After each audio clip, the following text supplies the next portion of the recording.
Shalom, salam sejahtera untuk kita. Perkenalkan saya Inesya Raninggolan dari Prodi Pendidikan Kristen Anak Usia Dini semester 5. Pada kesempatan ini saya akan membagikan salah satu materi pembelajaran mengenai implementasi, administrasi dan asesmen pada kerangka pembelajaran kurikulum merdeka yang dibawakan oleh pemateri Ibu Sri Afrida Piliang SPD.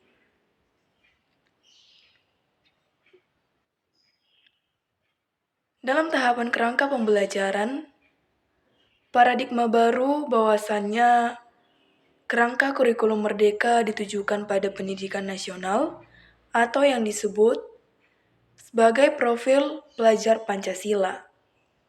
Kemudian, di standar kompetensi yang dibagi menjadi standar isi, standar proses, dan standar penilaian pendidik dengan capaian pembelajaran struktur kurikulum, serta prinsip pembelajaran dan asesmen atau yang biasanya disebut sebagai penilaian, yang telah ditetapkan oleh pemerintah kemudian dikembangkan menjadi kurikulum operasional pada satuan pendidikan. Selanjutnya, karakteristik kurikulum merdeka terbagi atas 6, yaitu adanya integrasi konsep profil pelajar Pancasila sebagai misi atau menit per minggu. Yang pertama, yang mendukung tujuan pendidikan nasional. Yang kedua, pada struktur kurikulum terjadi perubahan jam belajar dari minimal 900 menit per minggu menjadi minimal 1050 per menit. Yang ketiga, reformasi cakupan capaian pembelajaran. Ada 3 capaian pembelajaran yang ditetapkan oleh pemerintah. Yang pertama, CP nilai agama dan budi pekerti. Yang kedua, CP jati diri. Yang ketiga, dasar-dasar literasi dan STEM. Yang keempat, fokus pembelajaran dalam kurikulum ini ada di akhir periode pendidikan anak usia dini, TKB atau peserta didik usia 5-6 tahun.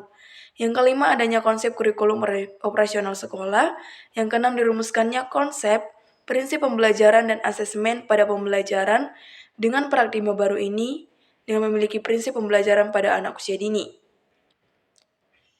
Yang pertama, pembelajaran dirancang dan mempertimbangkan tahap perkembangan dan tingkat pencapaian peserta didik saat ini sesuai kebutuhan belajar, serta mencerminkan karakteristik dan perkembangan yang beragam sehingga pembelajaran menjadi bermakna dan menyenangkan. Yang kedua, pembelajaran dirancang dan dilaksanakan untuk membangun kapasitas untuk menjadi pembelajaran sepanjang hayat. Yang ketiga, proses pembelajaran mendukung perkembangan anak. Yang keempat, pembelajaran yang relevan, yaitu pembelajaran yang dirancang sesuai dengan konteks, lingkungan, dan budaya peserta didik, serta melibatkan orang tua dan masyarakat sebagai mitra.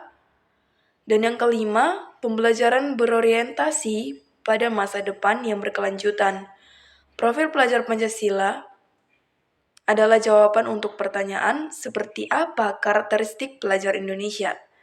Jawaban dari pertanyaan tersebut terangkum dalam satu kalimat bahwa pelajar Indonesia merupakan pelajar sepanjang hayat yang kompeten, berkarakter, dan berperilaku sesuai dengan nilai-nilai Pancasila.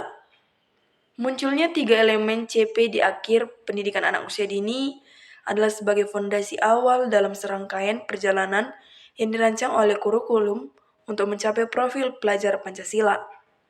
Peran pendidikan anak usia dini adalah sebagai fase fondasi yang membangun kemampuan-kemampuan dasar yang mendukung capaian di tahap selanjutnya untuk memastikan bahwa proyek-proyek tersebut sejalan dengan tujuan untuk membangun profil pelajar Pancasila. Kemendikbud menetapkan tema-tema proyek yang perlu diterapkan pada satuan pendidikan di seluruh Indonesia. Yang terbagi atas 4 tema tersebut adalah 1. Aku sayang bumi. Yang kedua, aku cinta Indonesia. Ketiga, bermain dan bekerja sama. Keempat adalah imajinasiku. Selanjutnya, dari pernyataan profil pelajar Pancasila tersebut dapat dirumuskanlah bahwa 6 karakter atau kompetensi yang menjadi dimensi kunci, 6 dimensi perlu dibangun secara optimal dan seimbang untuk mewujudkan profil pelajar Pancasila. Dan keenam dimensi tersebut adalah 1. Beriman, bertakwa kepada Tuhan Yang Maha Esa, dan berakhlak mulia.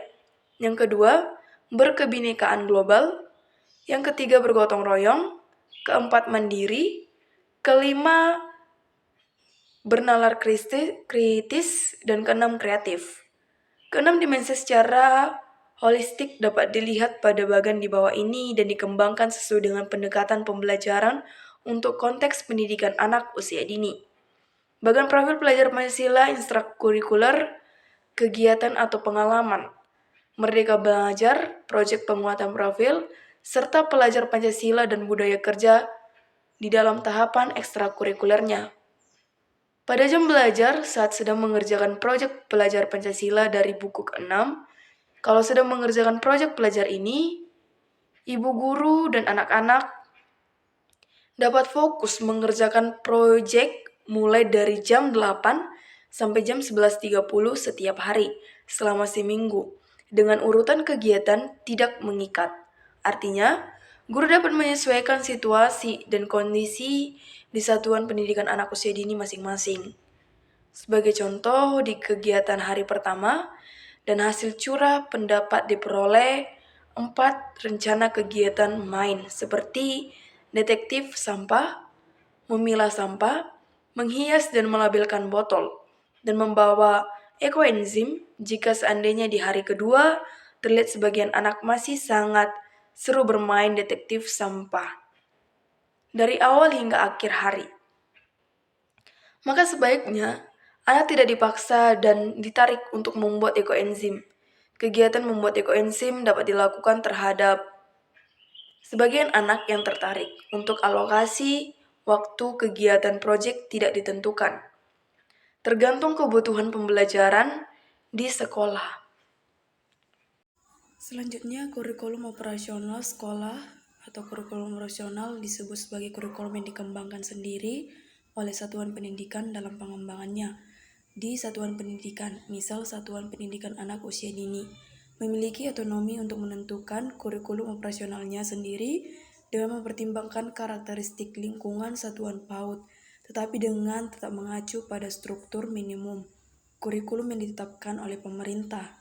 Satuan pendidikan anak usia dini diharapkan dapat menyusun kurikulum operasional yang sesuai dengan visi misi dan karakteristik lembaga masing-masing, menerjemahkan capaian pembelajaran ke dalam kurikulum operasional sekolah yang dapat dilihat yang pertama menentukan tujuan pembelajaran satuan pendidikan anak usia dini untuk menentukan tujuan pembelajaran pada setiap elemen capaian pembelajaran yang mengacu pada capaian pembelajaran itu dengan mempertimbangkan visi dan misi satuan pendidikan anak usia dini sebagai profil pelajar, karakteristik peserta didik, serta karakteristik lokal dan budaya setempat.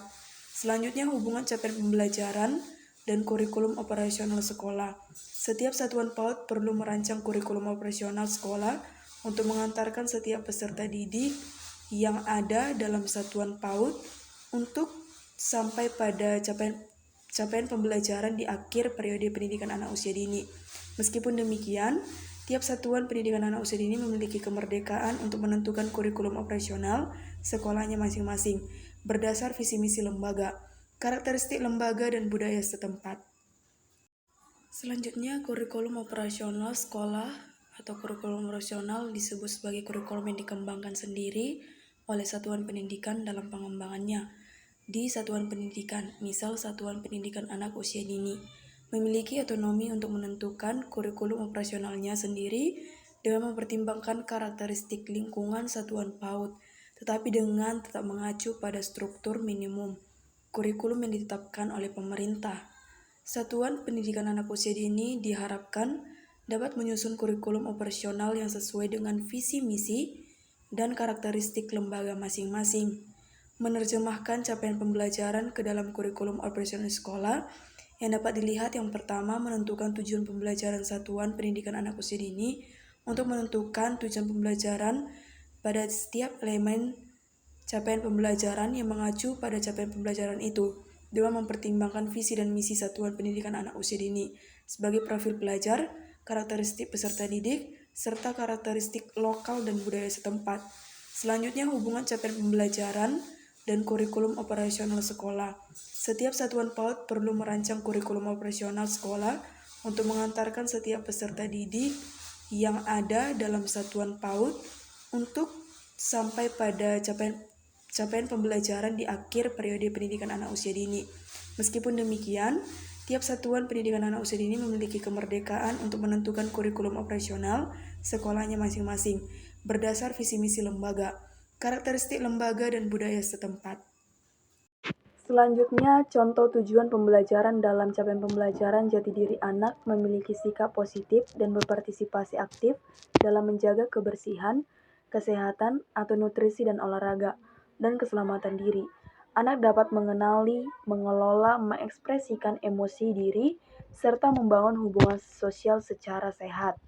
Anak juga menunjukkan perasaan bangga terhadap identitas keluarganya, latar belakang budayanya, dan jati dirinya sebagai anak Indonesia. Selanjutnya, contoh tujuan pembelajaran dalam capaian pembelajaran dasar-dasar literasi dan STEM. Anak menunjukkan kemampuan mengenali dan memahami berbagai informasi seperti gambar, tanda, simbol, dan cerita. Anak mampu mengkomunikasikan pikiran dan perasaan secara lisan, tulisan, atau menggunakan berbagai media serta membangun percakapan. Anak menunjukkan minat dan berpartisipasi dalam kegiatan pramembaca. Anak menunjukkan rasa ingin tahu melalui observasi, eksplorasi, dan eksperimen. Anak juga mengenal, mengembangkan sikap peduli dan tanggung jawab dalam pemeliharaan alam, lingkungan fisik, dan sosial. Kemudian, anak menunjukkan kemampuan awal menggunakan dan merancang teknologi secara aman dan bertanggung jawab. Anak menunjukkan kemampuan dasar berpikir, kritis, kreatif, dan kolaboratif. Anak dapat mengenali dan melihat hubungan antara pola, simbol, dan data serta dapat menggunakannya untuk memecahkan masalah di dalam kehidupan sehari-hari. Anak mengeksplorasi berbagai proses seni, mengekspresikannya serta mengapresiasi karya seni. Selanjutnya, pada jam belajar harian, dalam satuan pendidikan anak usia dini beroperasi selama 5 hari dalam seminggu. Maka minimal jam belajar perharinya adalah 210 menit atau 3,5 jam. Angka tersebut didapat dari 1050 menit per minggu dibagi 5 hari belajar. Hasilnya menjadi 210 menit per hari. Berbeda pula dengan satuan pendidikan anak usia dini yang beroperasi 6 hari dalam seminggu. Minimal jam belajar perharinya adalah 175 menit atau 3 jam. Angka tersebut didapat dari 1050 per minggu dibagi 6 hari belajar. Hasilnya 175 menit atau dibulatkan menjadi 180 menit dalam sehari atau 3 jam perharinya. Sebagai salah satu contoh di kegiatan hari pertama, dari hasil curah pendapat diperoleh 4 rencana kegiatan main seperti detektif sampah, memilah sampah, menghias dan melabel botol, dan membuat ekoenzim. Jika seandainya di hari kedua terlihat sebagian anak masih sangat seru bermain detektif sampah dari awal hingga akhir hari, maka sebaiknya tidak dipaksa dan ditarik untuk membuat ekoenzim. Dalam kegiatan ini, membuat ekoenzim dapat dilakukan terhadap sebagian anak yang tertarik saja. Untuk salah satu alokasi waktu kegiatan proyek tidak ditentukan tergantung kebutuhan pembelajaran di sekolah.